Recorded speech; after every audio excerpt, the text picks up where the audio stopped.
When gardening, I start out with a nice base soil that I've tilled up real nice to make it a lot easier to plant in.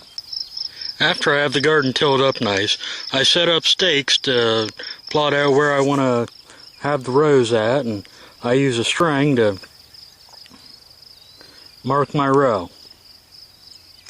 After I have my line laid out with the string, I use a garden rake to smooth up the row to make it easier to plant.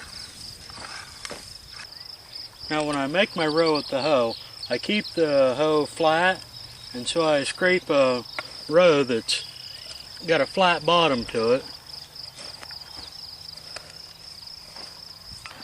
Now as I've been preparing the soil, I've been having my seeds soak in a tub with some water. This way, if the conditions are dry when you plant, the seeds still have enough moisture to germinate and get started.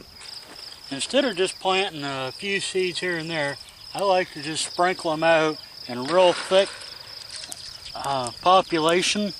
This way, the beans will come up and they will canopy out over the row, and you'll get a nice wide row of beans rather than an individual plant every 6 or 8 inches.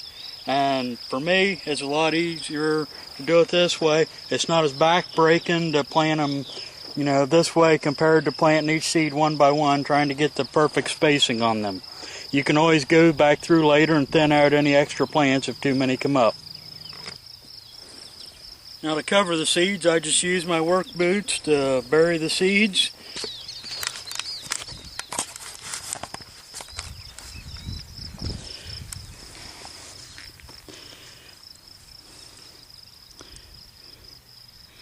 And once you're done, I always like to take a plant label and mark my rows. I plant several different varieties.